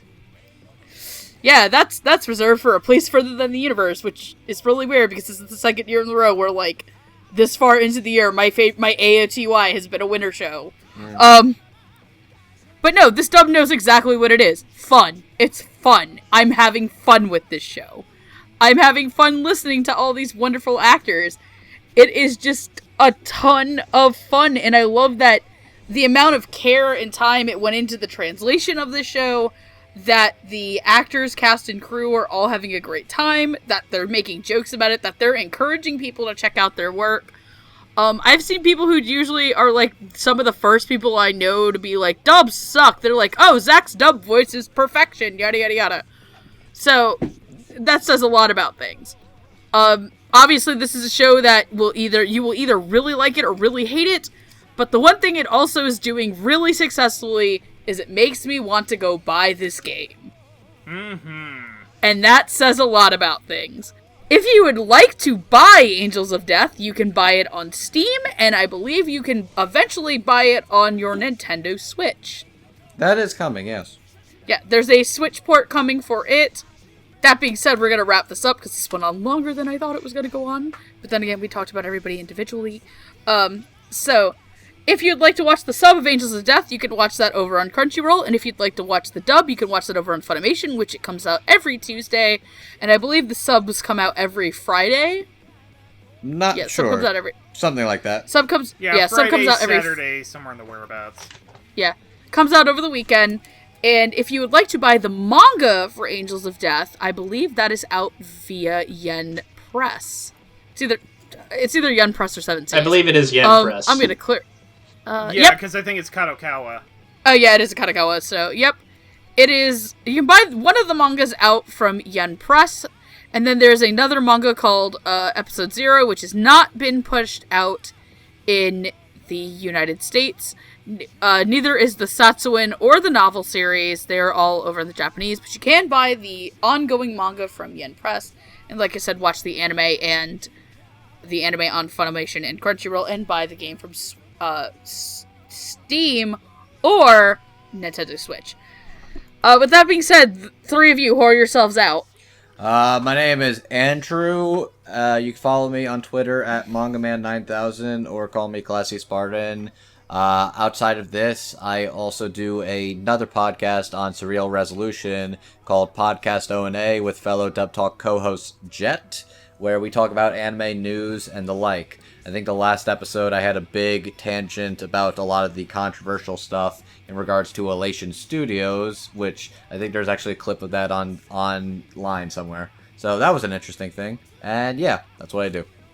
Okay, you can find me on twitter.com at Roots of Justice, mainly just retweet cute animal pics, sometimes talk about cartoons and anime. Like, it's a fun time. Come follow me. We'll talk.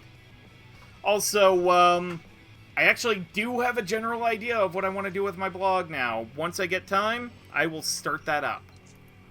You also make good sauce. Oh, I make damn good sauce. From tomatoes I grew myself. I want to eat your sauce. Andrew, I'll reach to the internet and punch you. Do not dare. That is a sweet sentiment. Don't you fucking dare. I will drive to Jersey and hit you. Thank you, Amon. You're welcome. Amon! And Andrew? Amon, you know what will help? Amon, you know what will help? Was it an old song? If you recommend a dusty old song for us. Sure. Gonna kill you in your sleep. So, my. But I really do want to eat the sauce. It looks delicious. Alright, Andrew. This is the first time I get to say this to you, like, in the course of the show. Shut your whore mouth. I'm proud. I'm not even upset. I love you so much! This is why I date you. Sure not. Anyway, Okay. Amon, let's plug yourself, my friend. My name is Amon. You can find me on Twitter at AmonDuelUS. Duel has 2 U's in it, where I talk about horror movies and comics. And starting sometime next year, I'm probably going to start freaking out about the Doom Patrol TV series, which keeps casting people that I want to see in a TV series. It's It very looks weird. so good! They have Timothy Dalton's going to be in it. Timothy Dalton, Brendan Fraser, it's just also good. Amazing. And you also hear me talk about music, and so I'm going to recommend a dusty old song. Since we are talking about a horror show, I felt it appropriate to pick something related to horror media. Which, aside from scores and soundtracks, there isn't too much out there. There's a very doofy Alice Cooper song about Jason Voorhees called He's Back. I don't particularly recommend that one. But I'm going to recommend the best version of these, which is Tubular Bells by Mike Oldfield, which you'll know for 2 places. 1, it's the theme to The Exorcist. And 2, it was blatantly ripped off by whoever did the Death Note soundtrack for L's theme. Sounds quite tubular. I'm really not sure how they got away with that. That is a very well-known song. Anyways. Also, I'm not gonna- another, dusty song recommendation is actually pretty much an entire album. The Director's Cut by Fantomas. Oh yeah, that's a good one. Nice. Which is just basically Mike Patton redoing a lot of, theme songs to movies. It's great. All right. I'm not gonna lie, I saw an image today. I saw an image today that was literally, it was called The Texorcist, and it was The Exorcist, but The Exorcist, the priest was a guy in a 10-gallon hat with a Texas-shaped buckle, and it was like, get! Go on, get! I miss Texas. I want to go back next year. Beautiful. Texas is such a good state, it's such a good visit. I want to go anyway, back and I want to see you guys. Aw. All right. And then can I eat... Megan, stop while you're ahead. I'm gonna stop while I'm ahead, because there's just a loop of Haru swimming on my screen. Anyway, you can follow me at QueenEra2 on Twitter. You can hang out with Andrew and myself at the Funimation Discord and forums, just doing shit. And yeah, you can follow me at QueenEra2. You can follow Dubtalk at the dubtalkpodcast Twitter, YouTube channel, we don't have a Facebook, Tumblr, and our Twitch channel, where our boss has literally just been playing Doki Doki Literature Club. All day. All day. But that being said, guys, we made it! We made it out of the basement! Yeah. What did we find? We found a key, a dead body, and just this pair of human vocal cords labeled Dallas Reed. I found a rock. Alright. I got a rock. I got a rock. I found this weird puzzle box I'm going to try and solve. Surely All nothing right. bad will come of this. No!